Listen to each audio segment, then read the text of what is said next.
Hi hello ನಮಸ್ಕಾರ friends. ಇವತ್ತು ಅವಲಕ್ಕಿಯಿಂದ ತುಂಬಾ ರುಚಿಯಾಗಿರಕ್ಕಂಥ ಸಾಫ್ಟ್ ಆದ ಲಡ್ಡುನ ಯಾವ ಥರ ಮಾಡೋದು ಅಂತ ನೋಡೋಣ. ಮೊದಲಿಗೆ ಒಂದು ಪ್ಯಾನ್ಗೆ ನಾನೀಗ 1 ಕಪ್ ಆಗೋಷ್ಟು ಅವಲಕ್ಕಿ ತೊಗೊಂಡಿದ್ದೀನಿ.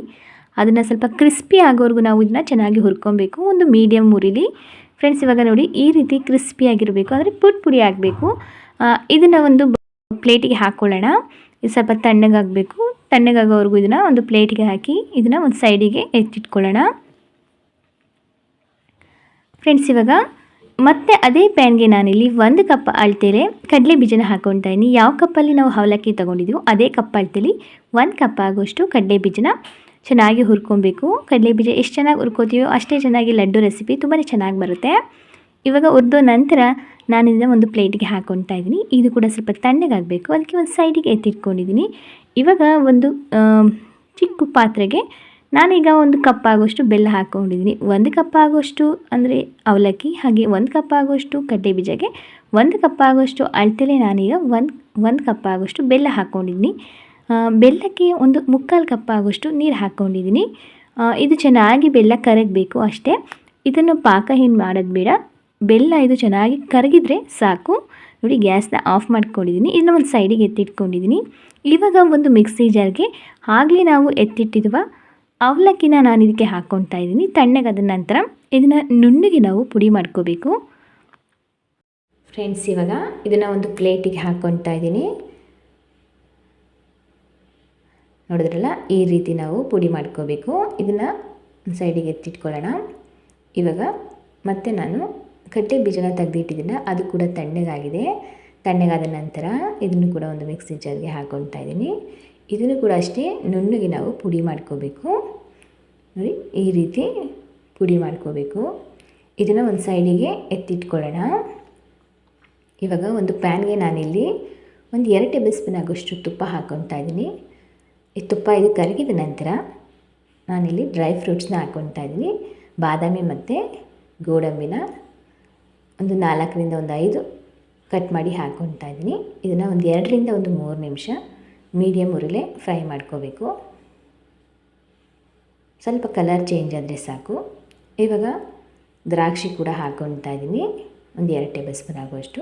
ನಿಮಗೆ ಡ್ರೈ ಫ್ರೂಟ್ಸ್ ಇಷ್ಟಪಡೋರು ಸ್ವಲ್ಪ ಜಾಸ್ತಿ ಕೂಡ ಹಾಕ್ಕೊಬೋದು.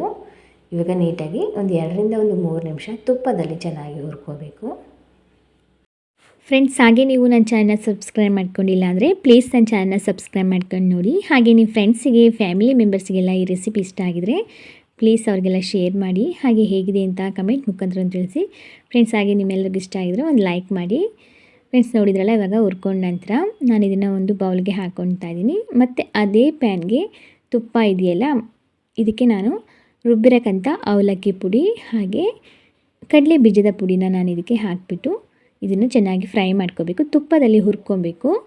ಒಂದು 5ರಿಂದ ಒಂದು 10 ನಿಮಿಷಗಳ ಕಾಲ ನಾವು ಇದನ್ನು ಚೆನ್ನಾಗಿ ತುಪ್ಪದಲ್ಲಿ ಹುರಿಬೇಕು. ಈ ರೀತಿ ಹುರಿಯೋದ್ರಿಂದ ತುಂಬಾ ರುಚಿಯಾಗಿರುತ್ತೆ. ಹಾಗೆ ತಿಂಗಳುಗಟ್ಟಲೆ ಇದನ್ನು ಉಪಯೋಗಿಸ್ಬೋದು. ತುಂಬಾ ಆರೋಗ್ಯಕರವಾದ ಲಡ್ಡು ರೆಸಿಪಿ. ಹೆಲ್ತಿಗೂ ಕೂಡ ತುಂಬಾ ಒಳ್ಳೆಯದು. ಮೂಳೆಗಳಿಗೆ ತುಂಬಾ ಹೆಲ್ಪ್ ಮಾಡುತ್ತೆ.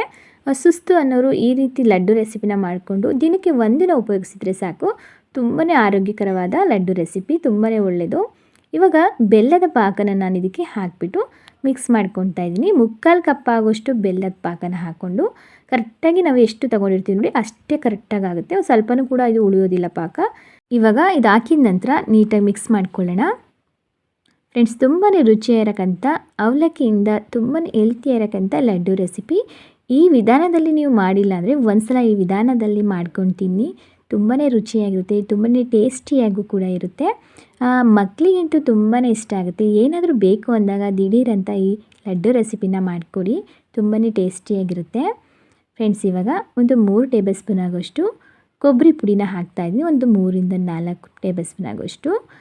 ಇದು ಹಾಕಿದ ನಂತರ ಚೆನ್ನಾಗಿ ಮಿಕ್ಸ್ ಮಾಡ್ಕೊಳ್ಳೋಣ. ಇದನ್ನು ಒಂದು 2ರಿಂದ ಒಂದು 3 ನಿಮಿಷ ಕೊಬ್ಬರಿ ಹಾಕಿದ ಮೇಲೆ ಚೆನ್ನಾಗಿ ಮಿಕ್ಸ್ ಮಾಡ್ಕೋಬೇಕು. ಬೆಲ್ಲದ ಪಾಕ ಹಾಕಿದ ನಂತರ ನಾವು ಕೊಬ್ಬರಿನ ಹಾಕಿ ಹುರಿದ ನಂತರ ಹಿಟ್ಟು ಸ್ವಲ್ಪ ಉದ್ರ ಆಗುತ್ತೆ. ಅದು ಬಿಡಿಯಾಗಿ ಬರುತ್ತಲ್ಲ, ಈ ರೀತಿ ಬಂದಾಗ ಅದು ಕರೆಕ್ಟಾಗಿ ಆಗಿರುತ್ತೆ. ಇವಾಗ ಗ್ಯಾಸ್ನ ಆಫ್ ಮಾಡ್ಕೊಂಡ್ಬಿಟ್ಟು ನಾನಿಲ್ಲಿ ಹುರಿದಿರೋಕ್ಕಂಥ ಡ್ರೈ ಫ್ರೂಟ್ಸ್ನ ಹಾಕ್ಕೊಂಡಿದ್ದೀನಿ. ಹಾಗೆ ಒಂದು 1/2 ಟೇಬಲ್ ಸ್ಪೂನ್ ಅಷ್ಟು ಏಲಕ್ಕಿ ಪುಡಿನ ಹಾಕ್ಬಿಟ್ಟು ಮಿಕ್ಸ್ ಮಾಡ್ಕೊಂಡಿದ್ದೀನಿ ಕೊನೆಗೆ. ನೋಡಿ, ಇವಾಗ ಆಗಿದೆ. ಇಷ್ಟು ಆದರೆ ಸಾಕು ಫ್ರೆಂಡ್ಸ್, ಕರೆಕ್ಟಾಗಿ ಇದು ಲಡ್ಡು ರೆಡಿಯಾಗಿದೆ. ತುಂಬಾ ರುಚಿಯಾಗಿರಕ್ಕಂಥ ಅವಲಕ್ಕಿಯಿಂದ ಮಾಡಿರುವ, ಬೆಲ್ಲ ಹಾಕಿ ಮಾಡಿರುವ ಅವಲಕ್ಕಿ ಲಡ್ಡು ರೆಸಿಪಿ ರೆಡಿಯಾಗಿದೆ ಫ್ರೆಂಡ್ಸ್. ತುಂಬ ಟೇಸ್ಟಿಯಾಗಿರುತ್ತೆ. ನೋಡಿ ಎಷ್ಟು ಸಾಫ್ಟಾಗಿದೆ ಅಂತ, ತುಂಬ ಸಾಫ್ಟ್ನೆಸ್ ಆಗಿ ಬರುತ್ತೆ. ಒಂದು ಸ್ವಲ್ಪ ಉಗುರು ಬೆಚ್ಚಗಿದ್ದಾಗಲೇ ನಾವು ಇದನ್ನು ಉಂಡೆನ ಮಾಡ್ಕೋಬೇಕು. ನಮಗೆ ಯಾವ ಸೈಜಿಗೆ ಬೇಕೋ ಆ ಸೈಜಿಗೆ ನಾವು ಲಡ್ಡನ್ನ ಮಾಡ್ಕೋಬೋದು ಫ್ರೆಂಡ್ಸ್. ಇವಾಗ ಮೀಡಿಯಮ್ ಸೈಜಲ್ಲಿ ನಾನೀಗ ಲಡ್ಡನ್ನ ಮಾಡ್ತಾಯಿದ್ದೀನಿ. ನೋಡಿ ಎಷ್ಟು ಚೆನ್ನಾಗಿ ಬರ್ತಿದೆ ಅಂತ. ಉಗುರು ಬೆಚ್ಚ ಇದ್ದಾಗಲೇ ನಾವು ಈ ಲಡ್ಡನ್ನ ಕಟ್ಟಬೇಕು. ನೋಡಿ ಎಷ್ಟು ಚೆನ್ನಾಗಿ ಬಂದಿದೆ ಅಂತ. ಆ ಕಡಲೆ ಬೀಜ ಎಲ್ಲ ಹಾಕಿರೋದ್ರಿಂದ ಆ ಎಣ್ಣೆ ಅಂಶ ಎಲ್ಲ ನಾವು ಲಡ್ಡನ್ನ ಕಟ್ಟುವಾಗ ತುಂಬಾ ಚೆನ್ನಾಗಿ ಬರುತ್ತೆ.